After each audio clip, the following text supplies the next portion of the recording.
Hey guys, welcome to the Eye on College Basketball YouTube channel. My name is David Cobb, and I'm joined by Adam Finklestein, the 24/7 Sports Director of Scouting. And we have a lot to discuss today because if you've been paying attention, there's been some news in the college basketball recruiting world. We got a new number one prospect in the class of 2023. Congratulations to Isaiah Collier. We got some new five-star prospects. Some guys on the rise, and then, of course, we got some players who have fallen in the 24/7 sports rankings coming out of this summer circuit season. It's been a busy time. How you holding up, Adam? It's been great. Rankings came out a week ago. I've had all kinds of people compliment me on Twitter, tell me how smart I am, good looking, funny, very smart. Nothing but high praise on social media in the 7 days since rankings have come out. So it's been awesome. What's your philosophy there? When it comes to social media hate, we talk a lot about how the players, these guys often sometimes, 16, 17 years old, they deal with the heat, but you deal with the heat too, man. How do you? Yeah. It's why I keep my children off social media. In all seriousness, everybody's like, why don't you post your kids? I was like, look at my comments. And then you tell me why I don't post my kids. No, in all seriousness, I mean, it's the enthusiasm of the fan base, which is why we're able to do what we do. So I embrace the hate and I try and answer every legitimate question I get, which is part of what we're going to do here. And even some of the not so legitimate questions, because my goal is just like 5 years from now, when people look back on this, I just want us to be the most accurate. That's the goal, plain and simple. And so, sometimes that doesn't line up with the one, AAU game that a fan saw, or most fans, I don't know of any fans that spend as much time in the gym watching coast to coast. So it's obviously a context thing as well, but I think it's all good. Like the energy around rankings, you got to take it with a grain of salt, but again, it's why we're able to do what we do. So it's just part of it. I love that Nada put the graphic up. How does Adam deal with the social media heat? That was some quick work there. Phenomenal work from Nada in the background. You talk about the passion of the fans and some of the heat that brings, and the interactions are part of this conversation we're having today. You've gotten a lot of questions. You've promised to answer some of those questions from the fans, which is great. So I think we should dive into that. And the first one that I had written down, I don't know if y'all had a different order, but I thought there was a really good piece on 24/7 about the guys who have risen in the rankings. You see guys, in some cases, I saw one player up 99 spots, right? Just amazing. But with that comes guys who fall. One of those guys who seems maybe a little low at 24/7 compared to the industry is Simeon Wilcher. Why, Adam, is Simeon Wilcher the lone North Carolina basketball commitment in the class of 2023 right now, hovering in that 20s range right now in his 24/7 sports ranking? Well, I think a couple of things. One is that, first of all, Simeon was a guy who popped real early. So we were able to identify his talent at a really early age, which is great. The flip side of that coin, though, is that other players emerge at different stages. So that while the perception is, oh, he went from 12 to 22 or whatever the case may be, so he's falling, that's not necessarily the case. I think what's happening is different guys are emerging and the list is just getting bigger. That's what I tell people all the time. When you get, everybody wants to be number one as a sophomore or 5-star as a sophomore. I said, there's kind of only one place you can go at that point. And that's down. So I think, listen, Simeon's one of the best guards in the country. He's got good size, he's got a strong body. He's a potential 3-level scorer. But I think relative to what we wanted to see a little more of was consistency. He had a really good Peach Jam. And I think that's where a lot of people saw him play. There was kind of this mythical MVP award that somebody on Twitter assigned. And so I saw that one, like, how does the MVP of the Peach Jam? And so there was no MVP of the Peach Jam. City Rocks had a great run, but they weren't in the finals, and there was no MVP of the Peach Jam. And if it was, it probably would have come from Mocan Elite. So, and again, it's more about like projecting him out for college. So he's got to shoot the ball better. He's got to prove that he is a primary all day, every day kind of point guard. He really benefited this year by having a couple really high IQ players around him, and Gus Yalden and Trey Autry. Struggled the week before in Kansas City and struggled in the spring. with the Wrens. In fact, he made a switch mid-year. So if you look at the totality of his work, it was great that he continued to get better and played his best basketball at the end. But in order to kind of get back into that top 10 discussion, we've got to see the balance in his floor game, the poise, the decision making, and you'd like to see him shoot the ball a little bit better from the three-point line as well. But can't emphasize this enough, because no matter how many good things I say, people will only hear the constructive criticism. But he's one of the best guards in the country. Terrific size. He's a playmaker. He's dynamic in the open floor. He's a potential 3-level scoring threat, and he's a potential big lead guard. But potential is the key word. It's about turning that potential into consistent production and evolving into those spots on a full-time basis. Yeah, look, I understand the concern from a North Carolina fan's perspective, right? You lose G.G. Jackson. I forgot. Oh, man. Okay. Yeah. Here we go. Yep. You lose G.G. So at the moment, your only commitment in the class of 2023 has dropped a little bit in the rankings. You're sitting at number 28 in the 247 Sports team rankings for the class of 2023, while Duke is at number 1. Look, over the last decade plus, Duke has pretty regularly finished ahead of North Carolina in the team rankings, but there's not usually a 27 spot disparity. So I think I detect a little bit of concern when you go and look at the player rankings for this class and see how many good players are already committed. The North Carolina people are saying, well, where's our next, 4 or 5 star guy going to come from?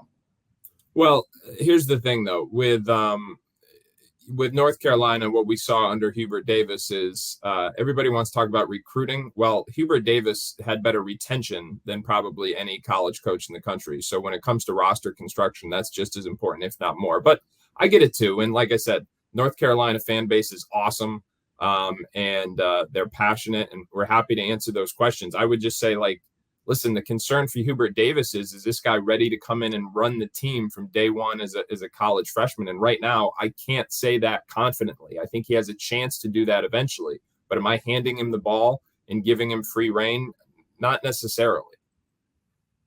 Yeah, I got you then. So at number 28 in the 247 Sports ranking right now, that's Simeon Wilcher, still a 5-star in the composite. But just to give you a comp there, RJ Davis finished as the number 60 overall player in the class of 2020 and has been a phenomenal college contributor for the Tar Heels. So it's not by any stretch as though Simeon Wilcher has fallen off the face of the earth. No, he's one of the best guards in the class, without question. Yeah.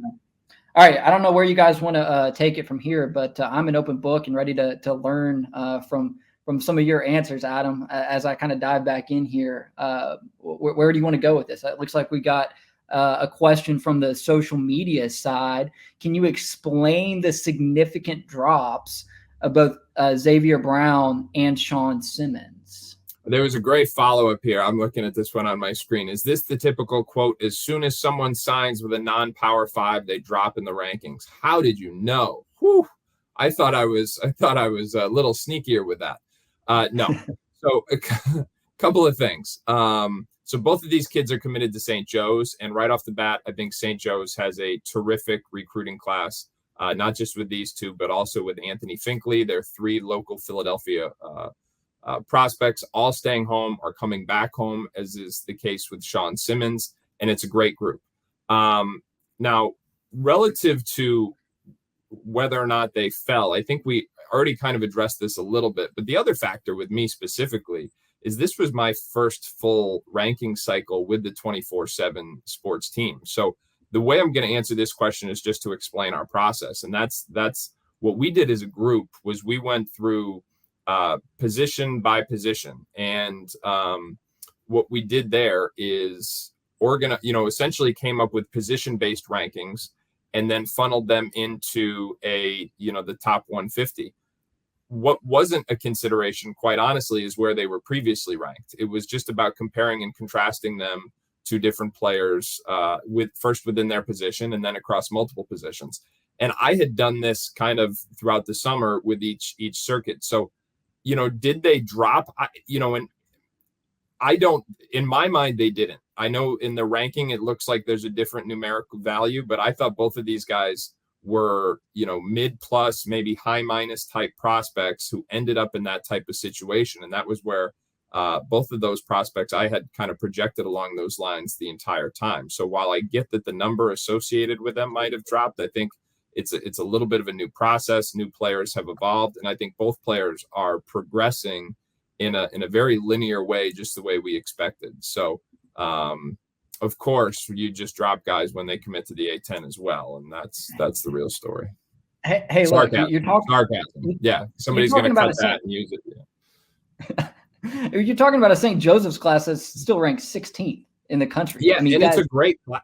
And here's the thing, it's a great class. Like Xavier Brown, best, probably the best point guard in Philly, terrific change of pace, really good feel for the game. Sean Simmons is an elite vertical athlete.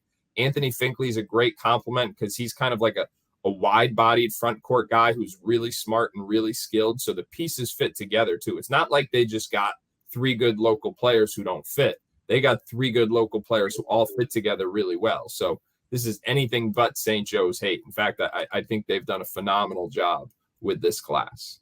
Yeah. For some additional context, Gonzaga excluded. You have to scroll all the way down to the mid-50s and College of Charleston right now to find a program outside the power conference structure that's, even in the same hemisphere as some of these other big programs in the team rankings right now. Like, obviously, there's still a lot of hay to put in the barn, but St. Joseph's is far and away the highest ranked class right now for what it's done among non-power conference schools. Of course, Gonzaga excluded from that. So they are in great shape. There you go. Took the words right out of my mouth. Either that or it's just St. Joe's hate, one or the other. Are you a St. Joe's alum? I was a kid when Martelli and Jameer Nelson had that run, and that was it was at 04. It was impactful, and then the next year in the March Madness video game, that was like part of the intro video was the hawk flapping its wings, Right. Where they couldn't have the player names because of back then there was no NIL, so they couldn't have the player names in there. It was just the same numbers.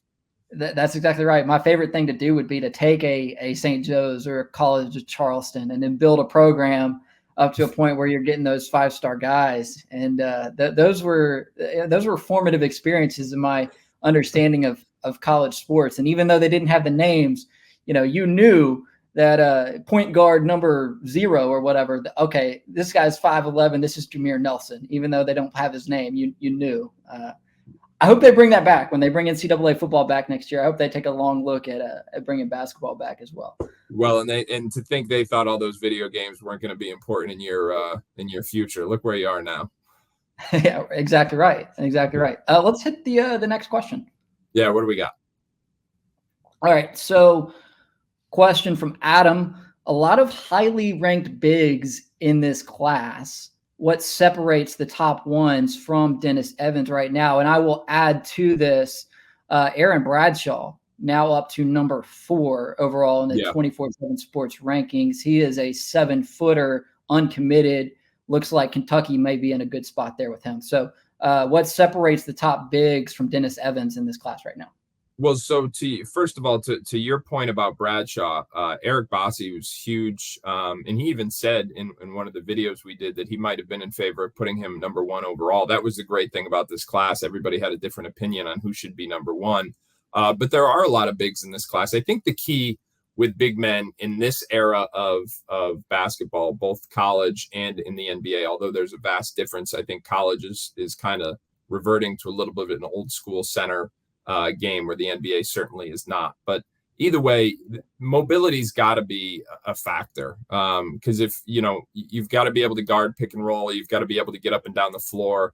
What this is not is a slow it down, throw it into the post, and wait for you to drop step. So I think the thing with Evans, it's his it's being healthy enough to be available.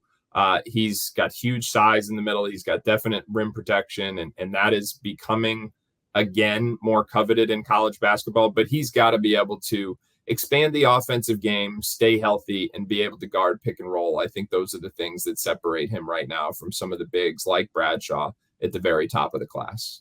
Yeah, and for context, Dennis Evans is at 27 right now. He's a 4-star guy, uncommitted.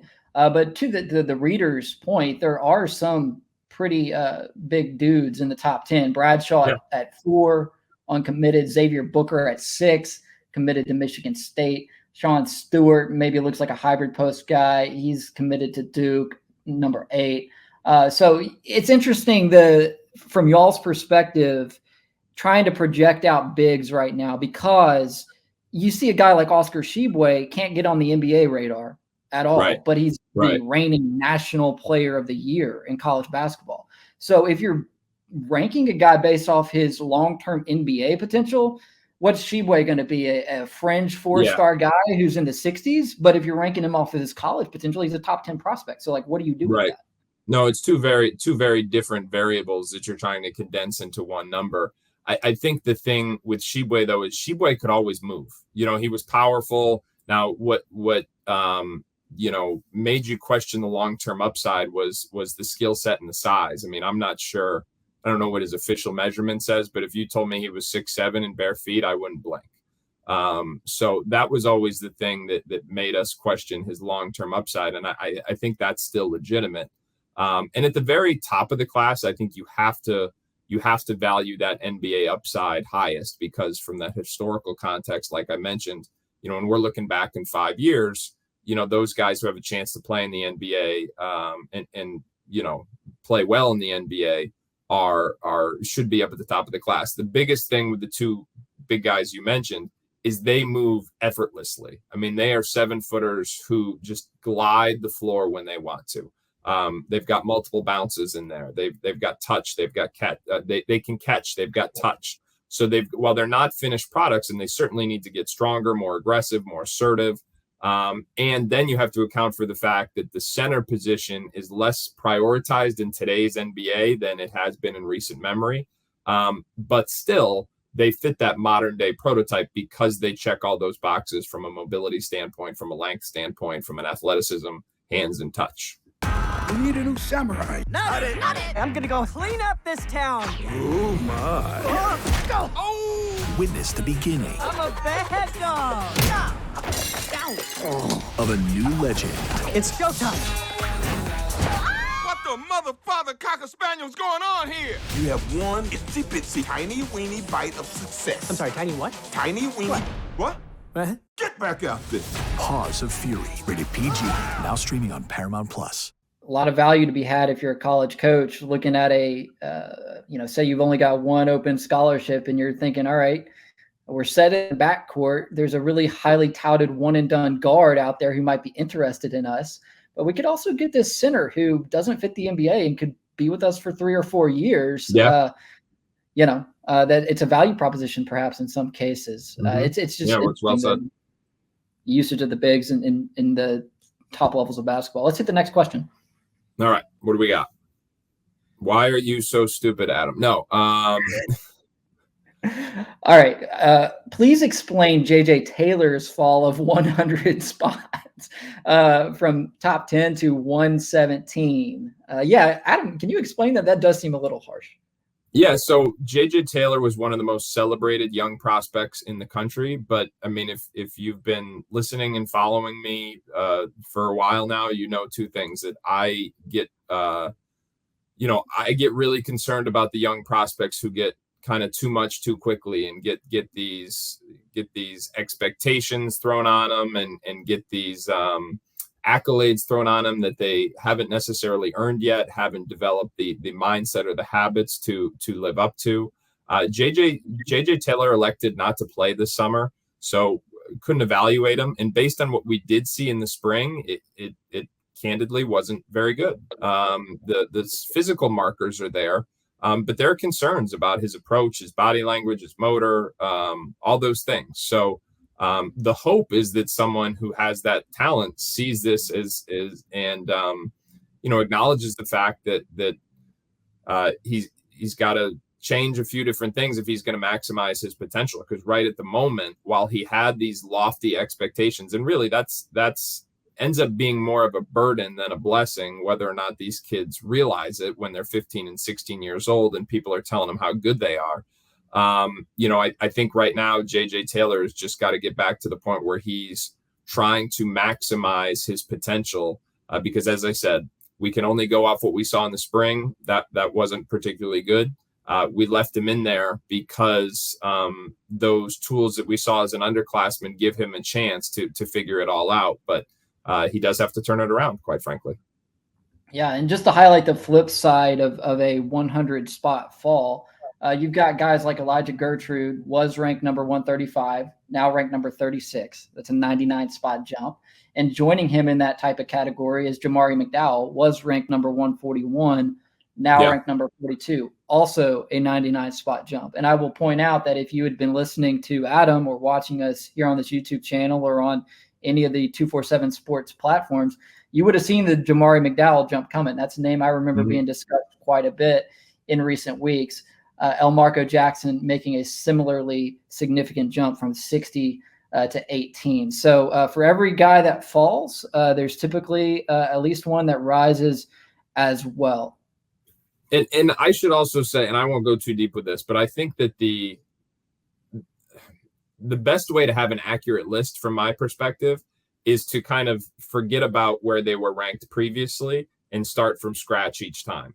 At that point, you can go back and say, okay, what's the movement like? And that's exactly how we did it. So when we were going through this process, we didn't say like, okay, JJ Taylor was ranked whatever last time. Because I mean, candidly, I was not a part of, at least not for the full cycle of that ranking. And so I think, that's kind of, that's the definition of a cognitive bias, is just, that sunk cost bias, just worrying too much about where they were previously instead of where they were right now. So we didn't take that into account. I know that's the narrative publicly, is people are all about whether somebody dropped or jumped. But for us, it was just about making sure the order was right relative to what we saw this spring and summer. Do you guys ever yell at each other in these discussions? Like when you're super passionate about a certain player and other guys are dogging him, are you really so what's fun is so I've been a part of this team now for about 6 months, but I did 12 years at ESPN. So I've participated in a lot of these calls with a lot of different people, many of whom are in the NBA now, many of whom are in college now. And it is going to be a chapter in my book one day. Some of the way these conversations have gone. So the short answer to your story is yes, it hasn't happened. We didn't do it in this round, but over the course of the 12 years, I've seen some doozies. So I'll say that. I'm going to guess that our friendly debate a couple months ago about the potential of the Mitchell twins at Arkansas was pretty tame by comparison to some of the. That's not making the book, to be honest. I was like, we have a difference of opinion. That's all. But here's the thing: you're trying to predict the future. What should make you nervous is if everybody has the same opinion. Because like when you're projecting a futures market, if everybody's subscribing to the same groupthink, like you're making a mistake, unless it's like LeBron James and it's just so obvious. But even the ones that have seemed obvious in years past have turned out to not be so obvious. The Josh Jacksons, the James Wisemans, I'm not going to, go Marvin Bagley's, the guys that we thought were absolute no-brainers. Now that we're able to assess where they are, it's not the no-brainer that we thought. So sometimes the contrarian opinion in this process, while it's going to draw the most kind of ire on social media, it's a valuable part of the process because it forces you to step back and say, all right, well, let's think about this. And Elijah Gertrude, who you mentioned, is a big riser. Admittedly, like that was, it was Travis Branham on our staff who really said, now hold on, guys, I think I see something here. And kind of had all of us, and we all had different guys who we brought to the table like that. I was a big advocate of solo ball, and kind of you go back and then you double check each other's work, and you watch the film and you say like, all right, I see what you're talking about, and we'll bet on him and see if he can figure it out.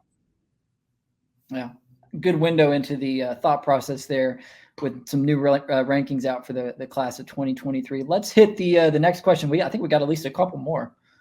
All right, Dave, not me, but a different Dave, asks, on what basis did you drop Brandon Gardner to 104? What criteria was used for you to determine a 31 ranking slot drop? So again, I won't go into the criteria because I think we've done that just in terms of the position-based depth charts. What I would say about Brandon Gardner is high-level athlete, perfect fit in the St. John's system because they're an up-tempo transition game. My concern with Brandon Gardner this summer was the motor wasn't always where it needed to be to maximize his athleticism. So if your game is based primarily, or if your best asset is your physical tools, but you're not playing quite hard enough to get the most out of those physical tools, then there's going to be a little bit of a disconnect. So there were games where he looked far better than others, but the motor's got to run at full throttle.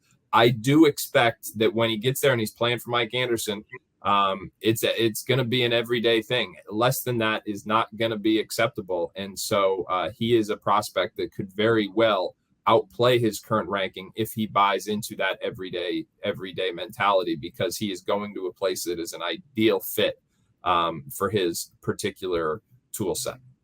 Yeah, I would imagine Posh Alexander will ensure that the new guys on campus are playing pretty hard at St. John's too. One of my favorite players in college basketball. Undersized guard, defensive pest, overlooked prospect. I love the gritty point guards out of New York. You got guys like him and Zakai Ziegler in particular. Yeah, absolutely. Yep. Yeah. All right, that's the skinny on Brandon Gardner. We got anything else? Nada. I knew this one was coming. I knew it was coming. So Reed Shepard, Kentucky commit, legacy prospect as well from the state of Kentucky. Adam, why did Reed Shepard drop so low in this batch? So again, I don't view it as him dropping. I view it just like as him relative to other guards in the class. When you have guys like Elmarco Jackson and various others who are emerging at different rates than they did last year. But this had a lot to do with what we think the long-term upside of Reed Shepard is what are his chances of playing and thriving in the NBA one day? And then in the more immediate future, it's, okay, what do we think his role is going to be next year at Kentucky? Well, they've already got Robert Dillingham in the class. They're still recruiting other guards. They're desperate for DJ Wagner. So you're talking about bringing in a 3-guard freshman class.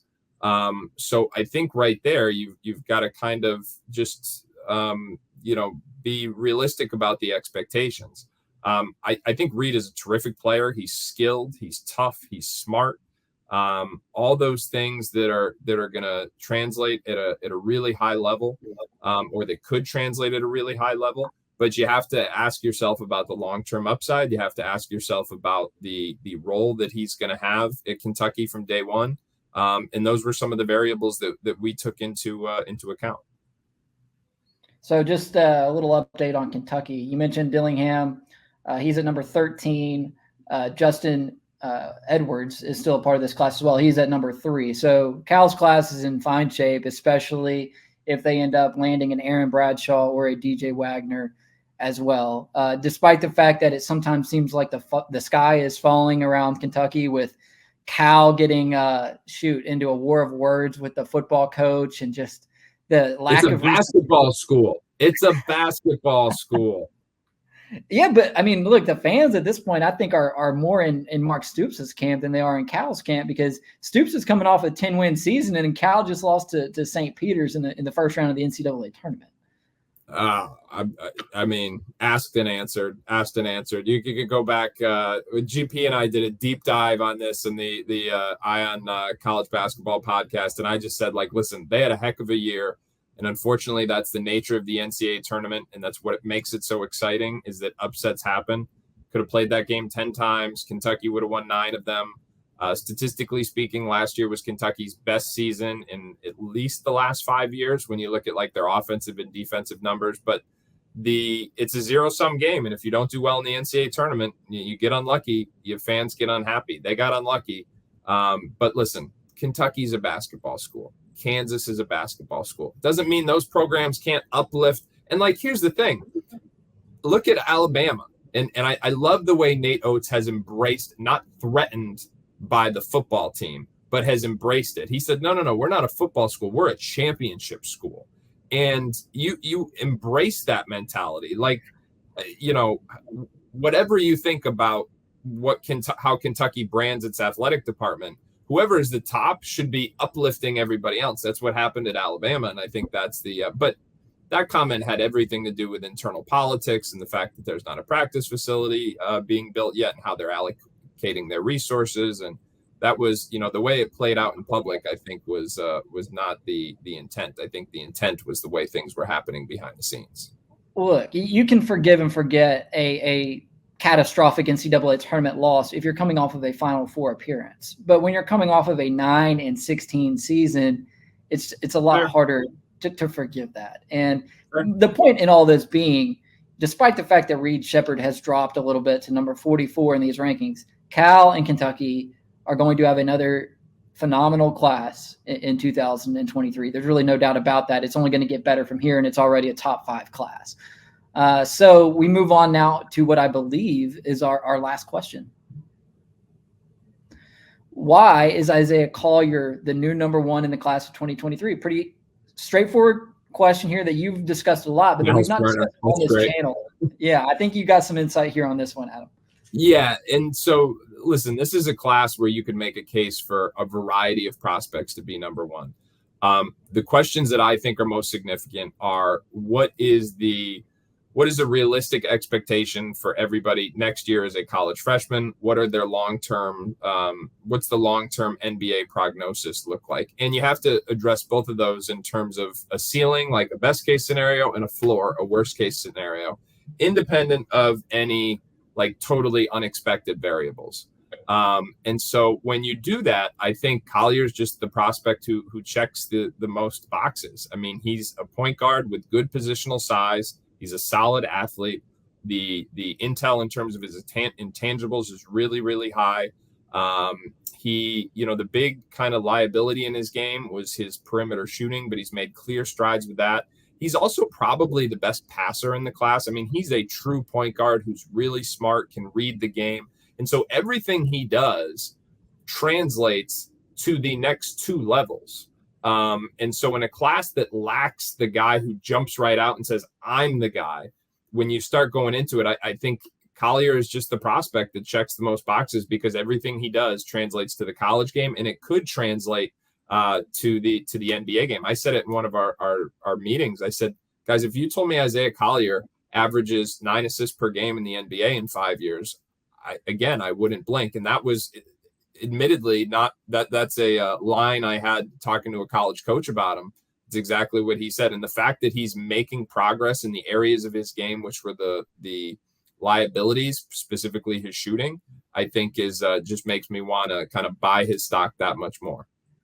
All right, so I got a question as it pertains to the number 1 overall spot in this class. With it being so fluid, do guys who play at schools like Sunrise, IMG, Montverde, do they have a leg up in the fall and in the winter when it comes to potential rising in the rankings over guys like Collier who play for their local public high school and maybe don't have the elite level of competition on a night in, night out basis during the academic year? They have an advantage in terms of visibility because they're in all the big events. They're often on TV more often. Often on TV more often. They're on TV more. But I think that, I mean, you don't have to look at any further than last year's rankings. Nick Smith stayed home, and he finished as the number 1 ranked prospect on his way to Arkansas. So it's our job to dig a little deeper. I think for the general public, the guys at those high-profile schools are easier to see and easier to come up with an opinion on. But for evaluators, for scouts, for college coaches, you've just got to, if you have to work a little bit harder to get that evaluation, then that's what you have to do. And here's the thing: Isaiah Collier still plays for a very good high school program. They still play in a lot of high-profile events. So there's not going to be a lack of evaluation opportunities for him. Good stuff. I think that does it for our reader questions. I got one more. All right. If you were, you are the head coach at Finklestein State University. You guys have very low academic standards. You'll basically take anybody. Great NIL program though. Great NIL. The collective is humming. You got to pick between Bronny James and Jizzle James. Who you picking? I'm going. I'm going with Bronny James. Bronny James is higher, and you couldn't help yourself, could you? Bronny James is higher in the rankings. I thought he had a very solid summer. The thing with Bronny is we're seeing a little more alpha from him. We're seeing him be a little bit more dynamic with the ball. He played with the ball in his hands almost exclusively all summer as a point guard. Made really good decisions. Was a playmaker in the open floor. We've known he's a passer, defender, open shot maker. We knew all that, but he's doing more to make plays. And it's he's a guy that's sometimes hard to evaluate because of like that European tour they just did. I'm not sure that was a great evaluation setting. It was obviously very cool and very relevant for branding purposes. But when you sat and watched him at the Peach Jam, and there were some highs and there were some lows, but you could see that overall he was trending in the right direction, which is why he's continued to rise in the rankings. I dig it. I think it would be really cool to see Bronny play college basketball. GP and Matt. Yeah. And here we go with the not from you, but the speculation about, this is a kid who literally hasn't spoken to one person about his recruitment, and the speculation about his recruitment that his dad literally again had to go on social media to shut down, been like, hey, we haven't talked to anybody.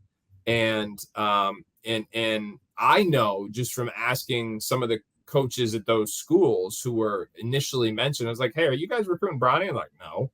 And not because he's not good enough, but just because of whatever. They don't. You're not going to take Bronny James unless you have a clear role for him, and a major role to offer him from day one. If you're not sure you have that, then you're not going to pursue him. So I think whether it's Oregon or Ohio State or whatever's Memphis, all this stuff, Michigan, all these things that are being speculated right now, that's all it is. It's speculation until you see him take a visit, until you see him being willing to talk about some of the places he's considering. It really is just speculation. And there will be plenty more of that to come in the weeks to follow, in the months ahead, as Bronny James's commitment continues to ramp up. Yeah.